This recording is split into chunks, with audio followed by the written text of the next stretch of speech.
Hello. So continuing again with the topic that is the material issues that went into the making of the sociology.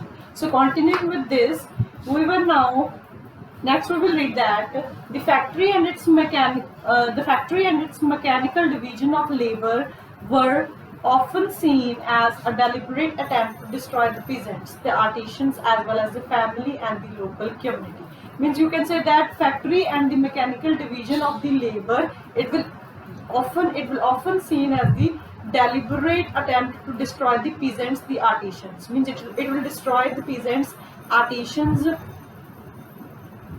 and also the family, that is also family, that is also the local community.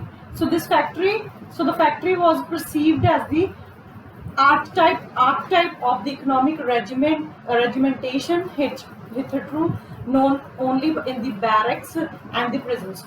And for some like Marx, the factory was oppressive one, and yet potential liberating. Here the workers, they will learn both the and collective and the functioning, as well as your concerted efforts for the better condition. The next, it is given that another indicator of the emergence of the modern society was the new significance of clock time as a basis of the social organization. And a crucial aspect of this was the way in which in the 18th and the 19th century the tempo of the agriculture and the manufacturing labor increasingly came to be set by the clock and the calendar in a way very different from the pre-modern forms of the work.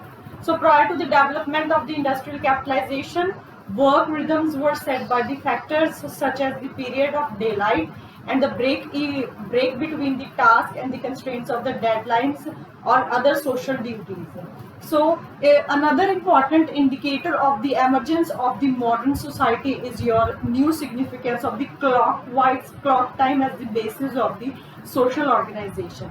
And the crucial aspects of important aspects, critical aspects of this was that the way in which these are the way in which in the 18th and the 19th century the tempo of the agriculture and the manufacturing labor increasingly came to be set by the clock and the calendar in the way very different from the pre-modern forms of the work. Means the labor in case of your the labor in case of your agriculture and manufacturing, it has been increased. That is also to be set by the clock and your calendar, and it is also very much different from the pre-modern forms of the work. And so you can say that prior means priority to the development and industrial capitalization work rhythms, these are to be set, means these were to be set by the factors such as period of the daylight, the break between the task and the constraints of the deadlines or other social duties. And the factory production implied the synchronizations of the labor. It began punctually, had a steady pace, and took place for the set. That is also took place for the set hours and on the particular days of the week. So in addition, the clock injected a new urgency to the work, and for both the employer and the employee, time is new money. It is not fast but spent. So next we will start with the next topic, that is your why should we study the beginning and the growth, that is of your sociology in the Europe. Means why should we study the beginning and the growth of sociology in the Europe. So most of the issues and the concern of the sociology also date back to a time when the European society was undergoing the tumultuous changes in the 18th and the 19th century. That is also with the advent of capitalism and the industrialization. Means there are various issues, most of the issues and the concept that are to be of the sociology that are also to be taken back, that is at the time when the European societies they are undergone the changes, that is also in the 18th and the 19th centuries. And many of the issues that were raised then, for example urbanization or the factory production, and your pertinent to all the modern societies, even though their specific features may vary. Indeed, Indian societies with its colonial past and incredible diversity is distinct, and the sociology of the India reflects this. Means we can say that many of the issues that were being raised here, that is also, for example, that is your urbanization or factory production, means urbanization or the factory production that are pertinent to all the modern societies, means it is to be important to all the modern societies. And also, even though their specific features that are the specific feature, it may vary. Indeed, the Indian society with its colonial and the past and incredible diversity is distinct, means it is different. In the Indian society, we can say that the colonial past and your incredible diversity is different, and so sociology of the India, it will reflect this. So in the next, and if this is we why focus on the Europe of that time, means if there is this like this, then why the focus is on the Europe at that time, and why is it relevant to start there? So the answer is relatively simple. For our past as Indian is so closely linked to the history of the British capitalism and the colonialism, and the capitalism is the West entailed worldwide expansion, and the passage in the box is in the next page represents what but two strands in the manner that Western capitalism, it will impact the world, it will affected the world. So we can say that capitalism in the West entitled the worldwide expansion, means capitalism, it has been provided the worldwide expansion. That is also the passage that is given in the next page, it will represent the two strands in the manner.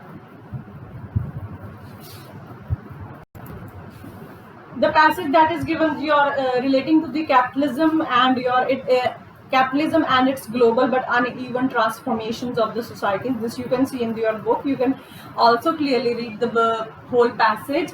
The passage explains you that it tells you that between 17th and the 19th century, an estimated 24 million Africans were enslaved, and the 11 million of them survived of the journey to the Americans in one of the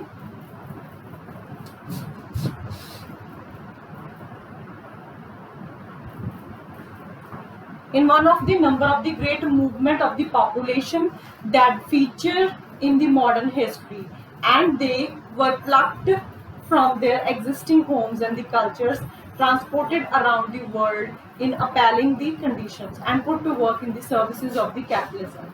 And enslavement is a graphic example of how people were caught up in the 1800s. But for us in India, it was in the 1800s that indentured labor and was taken in ships.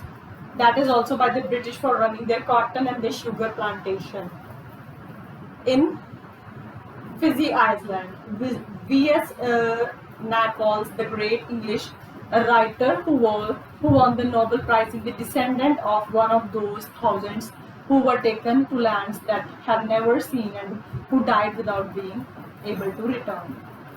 So this is about the capitalism and its global, that provides you the uneven transformation of the societies. It represents you the uneven transformation of the societies in which the Americans and the Africans, these are being enslaved. That is, there are 24 million Africans and 11 million of the Americans that is the one of the number of the great movement of the population, means that they feature in the modern history relating to the movement of the population.